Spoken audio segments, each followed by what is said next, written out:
Bismillahirrahmanirrahim. Assalamualaikum warahmatullahi wabarakatuh. Alhamdulillahirrahmanirrahim. Ya, jumpa lagi dengan Master Fu. Memenuhi janji saya untuk menyambung part 2 persiapan kita mudik lebaran. Nah, ini udah mepet-mepet sekali ya untuk kita mudik lebaran. Ya, biar nyambung yang kemarin, masih ada satu hal yang kemarin terlupakan, yaitu kita melakukan pengecekan terkait dengan lampu-lampu. Ya, kita langsung aja ya untuk poinnya. Ngecek lampu-lampu, kita harus cek ya, terutama lampu jauh ya, itu harus kita pastikan kondisinya nyala ya, jangan ada yang mati kiri kanan ya. Kalau memang kira-kira sudah kurang bagus, sudah kurang terang, ganti dengan yang baru ya, ganti dengan baru yang standar aja ya, yang standar juga udah cukup. Tapi kalau memang mau kualitas yang lebih baik ya, ganti dengan yang udah non standar gitu ya. Udah syukur-syukur pakai lampu bilet gitu ya. Kalau lampu bilet itu kualitasnya juga udah baik sehingga terang sekali, nanti kita nyaman di jalan ya. Itu untuk yang lampu utama atau headlamp ya.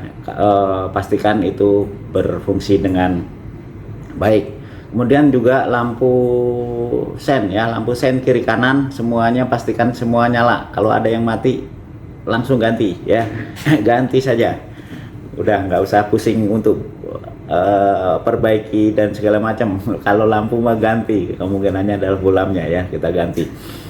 Lampu headlamp, lampu sen, lampu rem. Nah, lampu rem juga penting ya, penting sekali untuk lampu rem karena berpengaruh terhadap pengemudi yang di belakang, jangan sampai terjadi tabrak belakang ya, biar nggak repot. Jadi pastikan lampu rem berfungsi.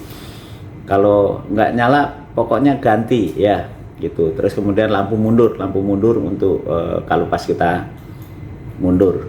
Terus apalagi kalau perlu tambahkan ada lampu-lampu tambahan ya, lampu-lampu tambahan, fog lamp ya, fog lamp atau nggak apa-apa itu lampu tambahan, cuman jangan terlalu meriah-meriah ya gitu ya, yang warna-warni dan segala macam ya, itu biarin aja itu untuk bis malam atau travel lah gitu kan. Kalau kita mobil pribadi pakai warna-warni gitu ya boleh sih gitu kan, tapi ya mungkin nanti dikira becak alun-alun gitu ya. Oke, itu lampu-lampu ya, pastikan semuanya sudah masih berfungsi dengan baik. Kalau memang ini ganti, untuk lampu ini nggak terlalu susah ya harusnya. Nah, kemudian karena ini balik lagi, karena kita udah waktunya sudah mepet sekali ya, ini udah mulai ada yang mulai mudik justru di minggu terakhir bulan Ramadan tahun ini ya. Nanti yang teman-teman yang mau berangkat dengan kendaraan pribadi, lakukan fast check aja ya, pengecekan cepat ya. Kalau karena waktunya udah nggak ada untuk kita ke bengkel dan segala macam ya. Oli udah pasti kemarin udah diganti ya, kalau emang perlu diganti. Kemudian air wiper, air radiator, lakukan pengecekan secara cepat. Terus tekanan angin ya, semuanya pastikan semuanya berfungsi dengan baik ya. Karena rata-rata mungkin sekarang ya untuk teman-teman mobilnya sudah cukup baik ya gitu, dibanding dengan beberapa tahun yang lalu yang sekarang mungkin udah jadi motuba ya gitu kan, mobil tua bangka gitu ya.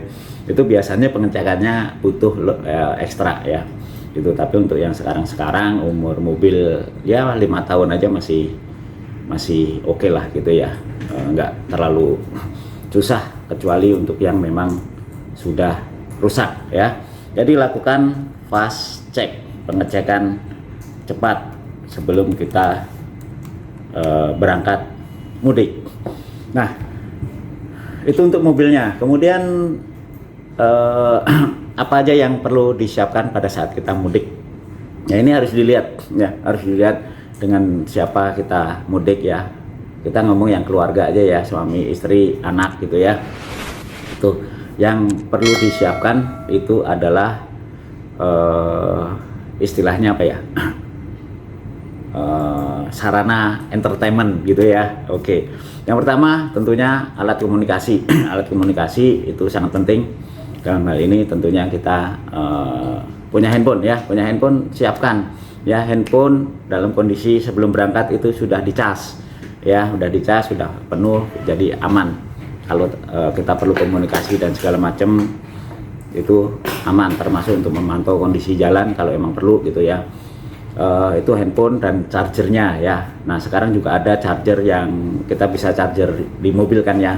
Nah charger di mobil ya mungkin ada yang ini kontroversi, nggak aman dan segala macam ya. Dalam kondisi-kondisi tertentu kalau memang kita harus menggunakan charger di mobil, gunakan alat charger yang bagus ya gitu ya, sehingga handphone kita tetap aman meskipun di charger di mobil ya. Alat komunikasi berikutnya adalah HT jika perlu dan jika punya gitu ya. Kenapa?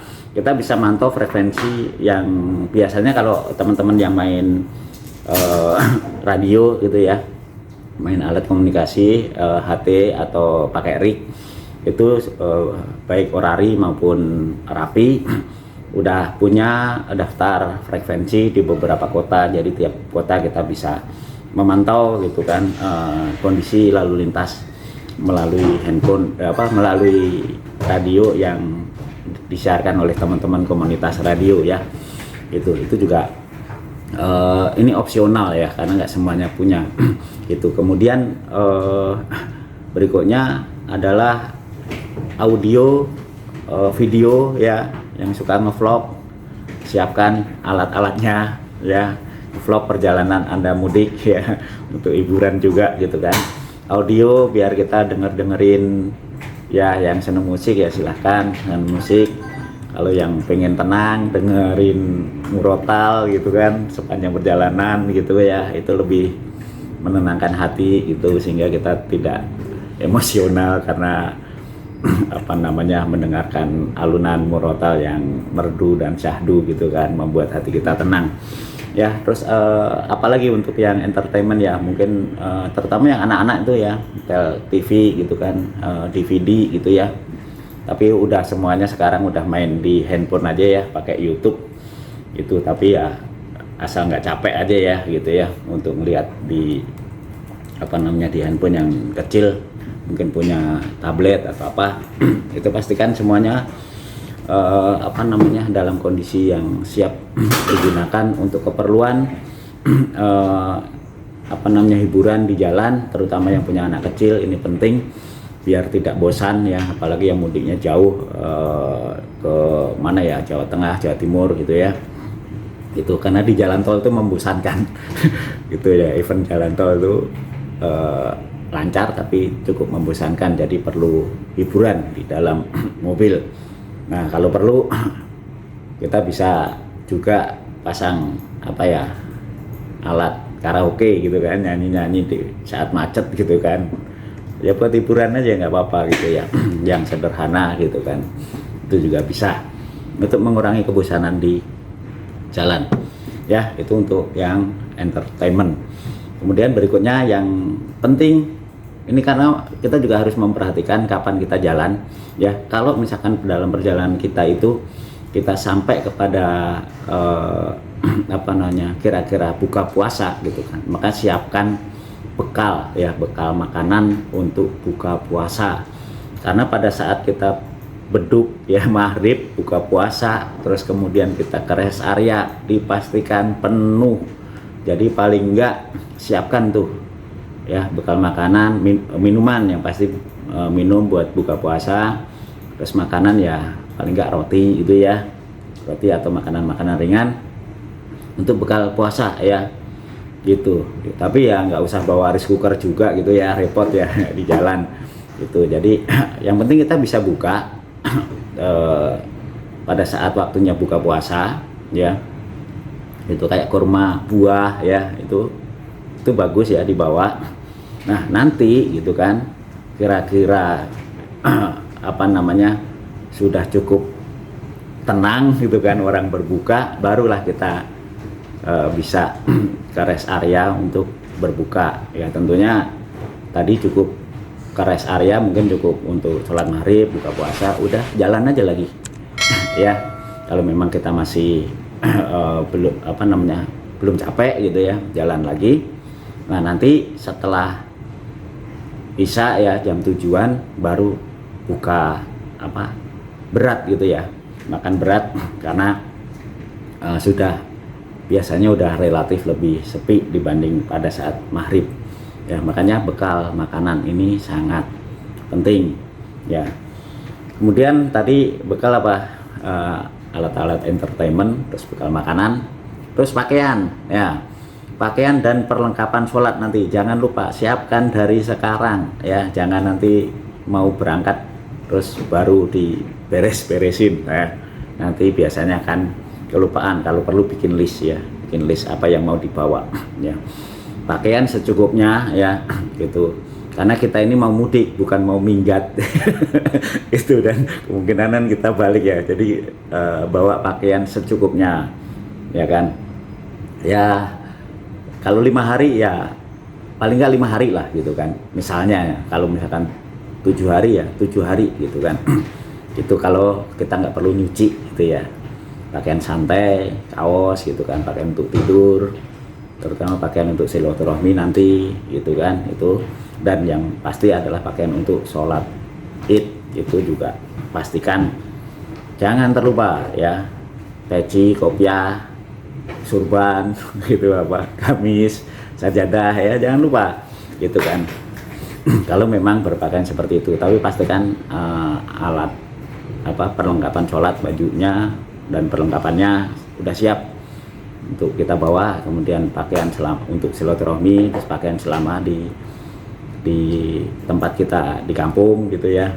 Terus juga atau kalau ada rencana untuk kita rekreasi mungkin perlu alat khusus atau pakaian khusus, misalnya pakaian renang ya, pakaian berenang, baju berenang, kacamata berenang jangan lupa itu. Terus apa ya, sepatu ya, sepatu yang nyaman dipakai, sendal ya itu jangan lupa sehingga tidak ada yang terlewat dan kita tidak terburu-buru ya itu. Oke teman-teman, itu buat yang mau mudik biar mudiknya aman, nyaman, tenang, menyenangkan ya, bertemu dan silaturahmi besar dengan keluarga kita, saudara-saudara kita, teman-teman kita di kampung halaman. Tuh teman-teman, semoga informasi ini bermanfaat buat semuanya. Selamat menjalankan ibadah bulan Ramadan ya, kita masih Ramadan gitu ya, dan juga selamat menyambut Hari Raya Idul Fitri dengan hati yang tetap tenang dan gembira. Tapi ingat nih 10 hari terakhir yang masih bisa iktikaf, kita iktikaf untuk menyambut dan memburu ya, berburu Lailatul Qadar gitu ya. Oke, sekali lagi terima kasih teman-teman yang telah menonton video ini, semoga bermanfaat dan untuk menyiapkan Lebaran tahun ini. Oke, barakallahu fikum, wabillahi taufiq wal hidayah. Wassalamualaikum warahmatullahi wabarakatuh.